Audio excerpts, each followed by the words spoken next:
Hello, everyone. Thank you for being here on such short notice. This morning, Canadians across the country were shocked and saddened to learn that a fatal plane crash outside of Tehran had claimed 176 innocent lives. At least 63 Canadians were on board, and a total of 138 passengers on that flight were connecting to Canada. All people who won't be coming home to their parents, their friends, their colleagues, or their family. A newlywed couple, a family of 4, a mum and her 2 daughters, bright students and dedicated faculty members. All had so much potential, so much life ahead of them. On behalf of all Canadians, I want to express my deepest condolences to those who are mourning the loss of a loved one. Your loss is indescribable, and this is a heartbreaking tragedy. While no words will erase your pain, I want you to know that an entire country is with you. We share your grief. Dans les moments les plus tragiques, les Canadiens ont l'habitude. In the most tragic of times, Canadians are used to being there for each other. For the communities who are mourning today the loss of a loved one, we will be there for you. In the coming days and weeks, our government will continue to work closely with its partners to ensure that this crash is thoroughly investigated. Canadians have questions, and they deserve answers.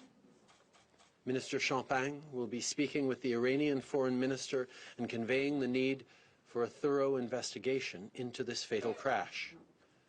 Le ministre Champagne s'est entretenu avec le gouvernement de l'Ukraine. Mr. Champagne has consulted appropriate officials and authorities as well as our partners. De son côté, For his part, Minister Garneau is working closely with officials at Transport Canada and has communicated with his international counterparts. Today, I spoke with President Macron, Prime Minister Johnson, President Trump, and Australian Prime Minister Morrison to discuss the matter. They all expressed their deepest sympathies to the families and to all Canadians and offered their help and support. These calls built on the conversations I've had over the past few days with Chancellor Merkel, NATO Secretary General Stoltenberg, EU Council President Charles Michel, and His Majesty the King of Jordan. About an hour ago, a Ukrainian Airlines plane just landed in Toronto from Kiev. According to the airline, there were 138 passengers who weren't on that flight because they died in the crash on the earlier leg of their travel. There are a number of steps being taken to support the families at Pearson Airport. Right now, our top priority remains the safety and security of all Canadians, may they be at home or abroad. Friends and relatives of Canadians believed to be on board should contact Global Affairs Canada's 24/7 Emergency Watch and Response Centre. Canadian citizens in Iran requiring consular assistance should contact the Canadian Embassy in Ankara, Turkey. To the families grieving, know that the Government of Canada and all Canadians are grieving with you. We will support you in the incredible, difficult weeks and months ahead. This somber day comes in the wake of deeply concerning events in Iraq. Canada condemns the missile attacks launched by Iran last night. I am relieved, as are all Canadians, that all personnel deployed in Iraq are safe. I'd like to take a moment to thank once again the women and men in uniform who have worked hard with our allies to stabilize Iraq and counter Daesh. Their mission is important, and we can all be proud of their work. Je vous assure que nous prenons toutes les précautions I nécessaires assure you pour that we are assurer taking la all the sécurité precautions de notre necessary to personnel ensure the civil, safety of our militaire civilian, et military, diplomatique. and diplomatic Nous personnel. sommes en communication constante We avec are nos partenaires continuously internationaux. communicating with our Nous tenons international les partis partners, d'opposition au courant de la and we will situation keep qui opposition évolue parties présentement. updated on the Nous continuons changing situation. d'exhorter une We continue désescalade des tensions to encourage a et le dialogue de-escalation dans la of région. tensions and a dialogue Encore une in the fois, region. merci d'être Once des again, nôtres. thank you Je vais maintenant for prendre being here today, and I will now take your questions. One question, one follow, and we'll try to keep the questions and answers short so we can get as many people in. David Cochran, CBC. Hi there, Prime Minister. I know you've condemned the missile attacks that happened at the military base. I'm wondering if you can do a couple of things. Can you confirm whether there were Canadian forces on that base in danger during the attack? And second, it was a retaliation to the drone strike ordered by the U.S. president that he says was ordered to stop an imminent attack, an assertion for which he's offered no proof. Do you trust Donald Trump's assertion that the drone strike was necessary to stop an imminent attack? First of all, I can confirm that there were Canadians at the Canadian base in Erbil when the rockets landed, but they are all safe. Canada has long been aware of the threat posed by the IRGC on regional and global safety and security. That is something we have long been aware of. The Americans made a decision based on their threat assessment. We continue to work to counter Daesh in the region. We'll continue to work to stabilize Iraq and its institutions to ensure peace and stability in the region and call for de-escalation. Repatriation of Canadian bodies and the investigation. Can you get access given your relationship, your diplomatic relationship there, or will you have to rely on other countries to get that access? First of all, our initial thoughts are, of course, focused on the families who woke up to terrible, terrible news this morning. We will provide them all the support necessary. We have already begun reaching out and will continue to support these families through some very, very difficult few days ahead.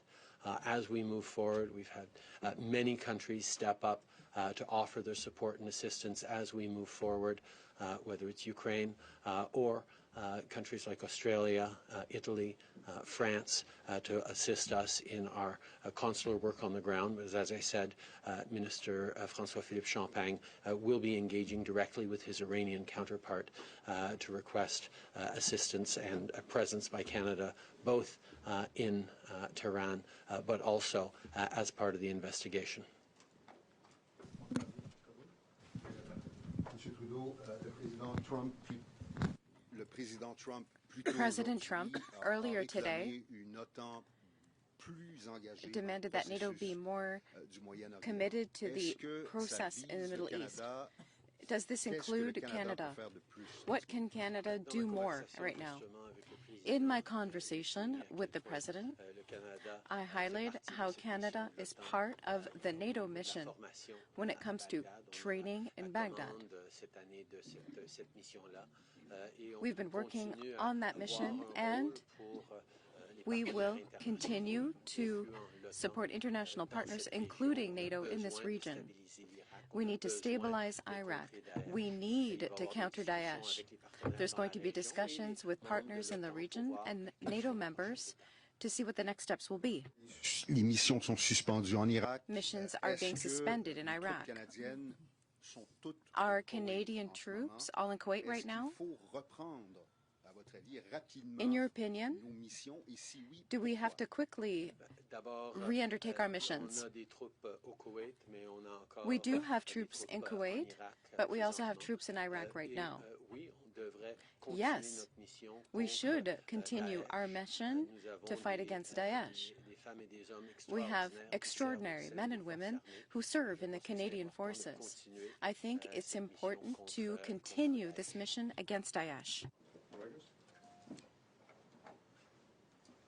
Steve Scheer from Reuters. Prime Minister, can you, we've heard from intelligence officials in 3 countries that the initial assessment was that there was a technical failure that brought down the plane and not an errant missile given the timing. Can you confirm that? Can you rule out any of the causes of the accident? Obviously, we are very, very early days on the investigation, and it's dangerous to speculate on possible causes, but I will turn to Minister Garneau, who will speak a little more on the details that we know so far on the crash. So we cannot speculate at this point as to the cause of the tragic air accident that occurred about 2 minutes after taking off. The indications that we have from satellite data that we got from the Airlines system suggests that it took off in a normal fashion, climbing to altitude, a very, very standard departure. However, we lost contact with it, suggesting that something very unusual happened, but we cannot speculate at this point. There are a number of possibilities, and we will have to wait to obtain more information, perhaps from the black boxes, or from other intelligence. But at this point, it's too early to speculate. And since they are not expected to hand over the black boxes, how do you think that you will get that information? I mean, I know that Minister Champagne is going to speak tomorrow to his Iranian counterpart, but since there are no direct diplomatic relations, are you planning on leaning on other countries like the Ukraine or? Thank you. First of all, Transport Canada and GAC offered to the Ukrainians all technical assistance that they might wish to try to help in the investigation of this particular accident.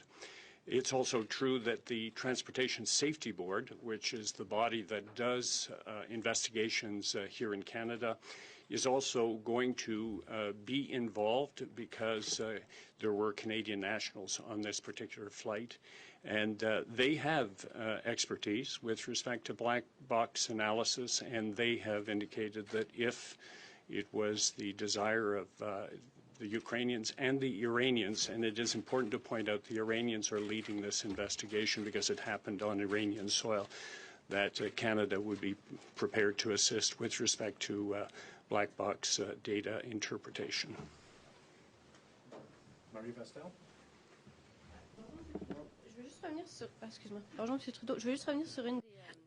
I just want to come back to one of the answers you gave to one of my CBC colleagues. When you said, with this allegation that there was an imminent attack from Qasem Soleimani. Based on their threat assessment. Est-ce que vous partagez ce threat assessment? It was a threat assessment that the U.S. made. It was a threat assessment that the U.S. Was tasked with making and made. Et sur l'OTAN, vous dites on va avoir ces conversations. You said you've had those conversations. Are you open to more Canadian participation in the Middle East, or do you consider that that participation is sufficient? Canada is one of the countries that's already doing the most when it comes to the coalition against Daesh, and as I said, that we have the responsibility of leadership of the NATO training mission. I think that in the weeks and months to come, there will be conversations about what will be the way to move forward, to continue to stabilize Iraq, to continue to fight against Daesh, and that will be a conversation with our partners in the region, but also with members of the coalition and NATO.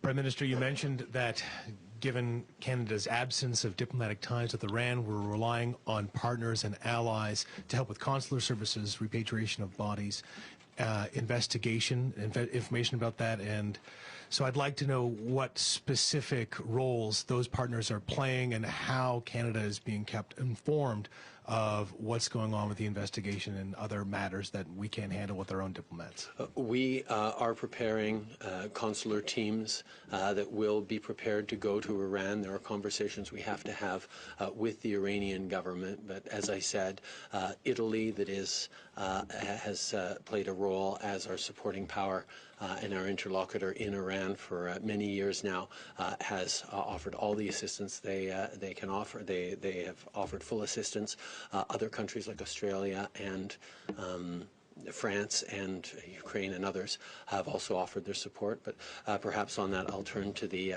Deputy Minister at Global Affairs Canada for further discussion on that. Yes, as the Prime Minister. Oh, yeah, sorry. As the Prime Minister said, the Italy is our protecting power in Iran, and so they will. We have an agreement with them under which they will provide diplomatic representation for us with the government of Iran. We're also reaching out directly to the government of Iran, and Australia and France have also offered their support for us in matters of logistics and that sort of thing. So we are working actively with our friends and allies to put the support in place that we need to provide for the families.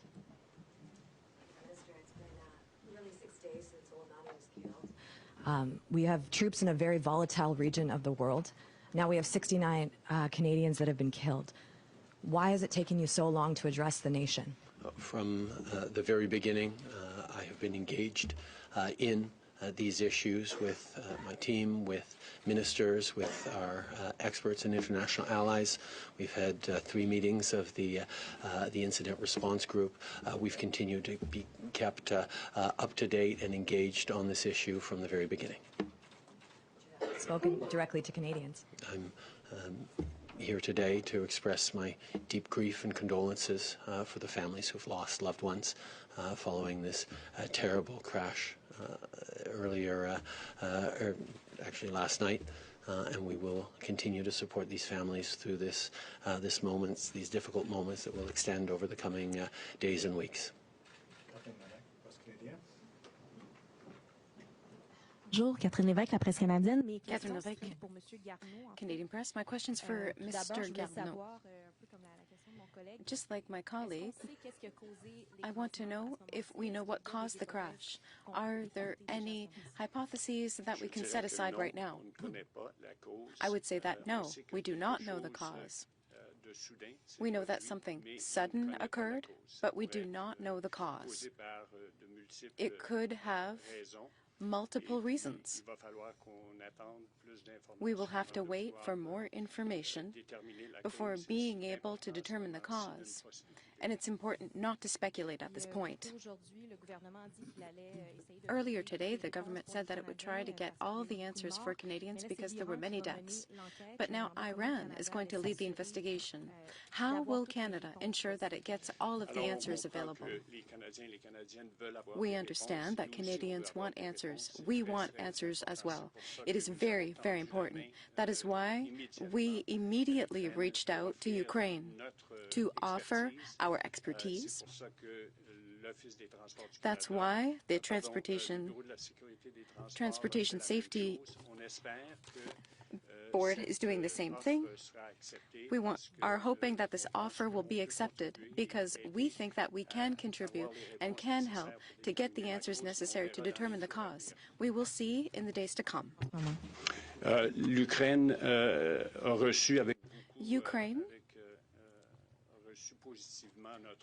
was willing to accept our offer of help, and that was the first step. Given that Canada has no diplomatic relationship with Iran, how can we effectively influence the investigation? I think, as Minister Garneau pointed out, there are multiple roles for different countries when there comes an accident like this. Canada will be part of that investigation, not only because we have the expertise, but because we have suffered such significant loss of lives for our citizens. But we are going to continue to engage, and the conversation that Minister Champagne will have with his Foreign Minister of Iran counterpart later today will go a long way towards clarifying that we expect to have a role in this investigation, that Canadians will be asking for answers, and we're there to support and find out the truth. In terms of the impact that the relationship or lack thereof has already had, has it led to delays in getting information to families or getting information about what has happened from Iran to Canada? So far, in terms of information to families, we've been able to pass along every bit of information that we've gotten. We are, of course, in very early moments on this investigation, but perhaps, Minister Garneau, you have more information on No, at this point, it's still too early. This happened really, we're talking about less than 24 hours ago, so we're scrambling to get as much information as we can, but it's going to take a little while to get some of those answers.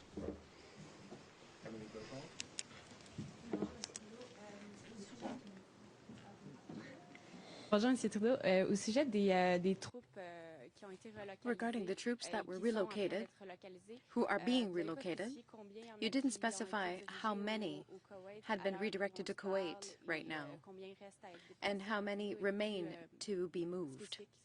Could you be more specific, please? First of all, let me say that when it comes to security, we certainly emphasize the security and safety of our troops and all Canadians. The men and women who serve in the Canadian Armed Forces are professionals. They have the ability to respond to all kinds of situations, and we have a great deal of trust in the work that they are doing. However, out of regard for their security, when it comes to their security, I would ask General Vance to take the floor. Thank you, Prime Minister. Yes, certainly. Our troops are in Kuwait and Iraq. They are ready to continue the mission if the conditions permit. The situation regarding missiles, or rather rockets, is a dangerous one. They take cover. They're taking security measures, and they're ready to continue. Is that the right answer? It's not quite the answer to my question, but thank you for the effort. I would like to know that you said everything would be done to shed light on the plane crash. There will be an investigation. What's actually happening right now? What is the situation?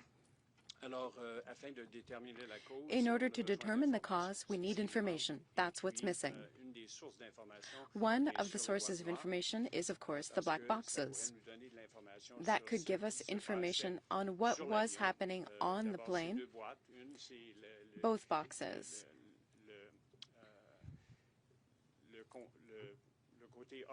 One of them has an oral recording of the conversation between the pilot and the control tower, as well as technical data. That data could perhaps shed light on the cause of the accident and might contain other information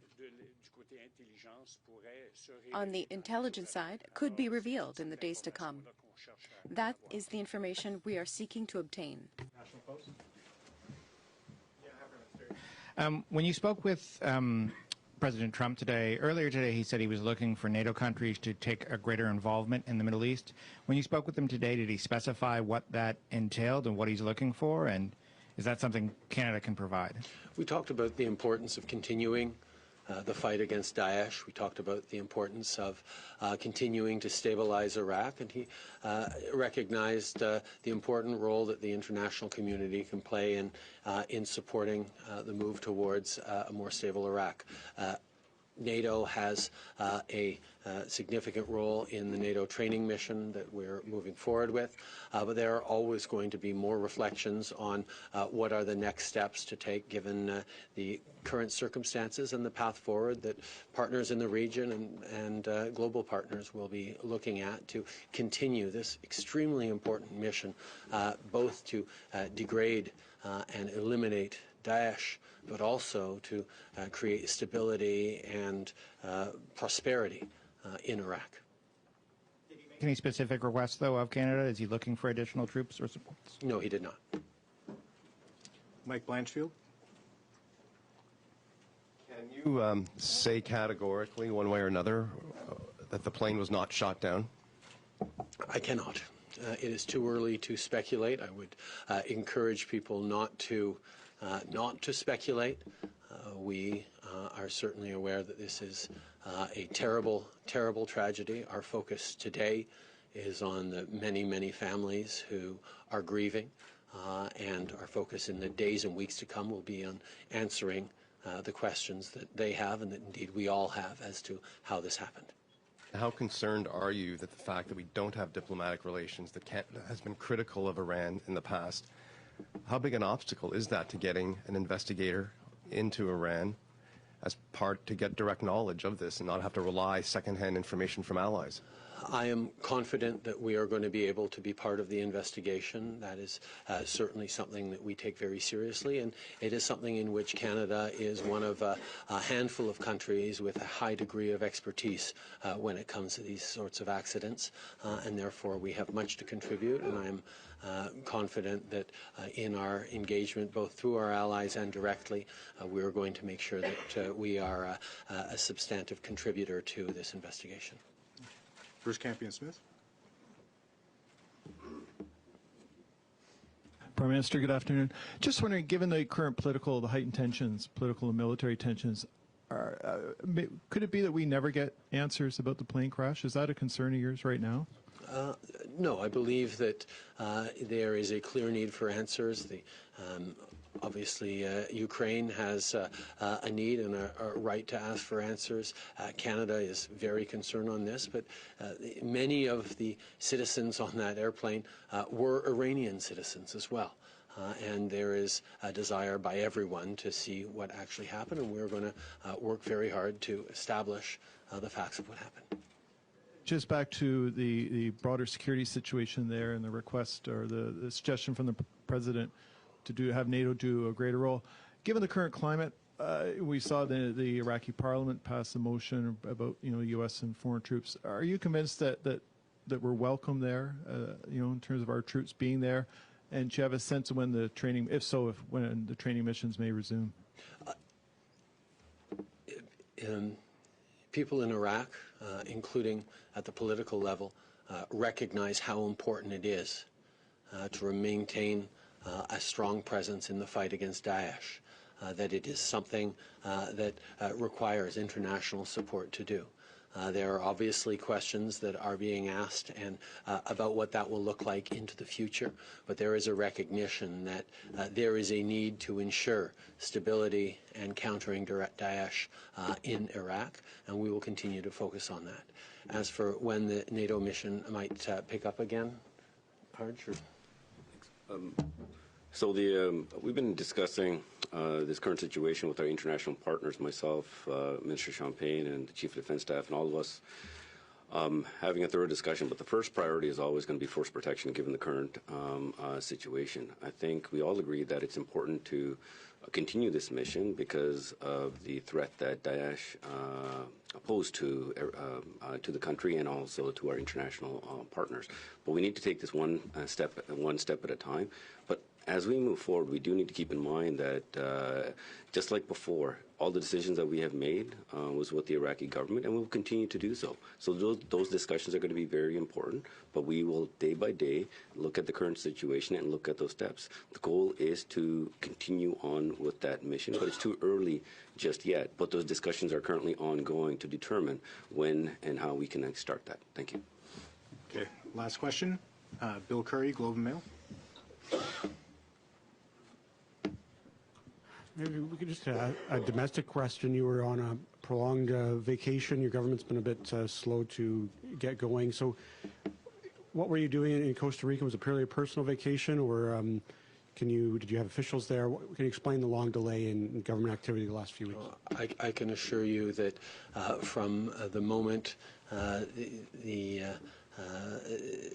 drone strike happened onwards, I was engaged with officials in briefings and in looking at what next steps Canada could play in reducing tensions in the region, in ensuring safety of our troops, and ensuring the continued success of the mission against Daesh. You mentioned you spoke to the President the last while. Did you express any concern about his approach to this whole issue over the last few days? We continue to press in all our conversations, including with the President, for a de-escalation of tensions in the region, for a path forward that will ensure stability in Iraq and a continued fight against Daesh. That is something that we all agree on. Thank you very much. Merci beaucoup tout le monde. Bonne journée. Thank you very much, everyone.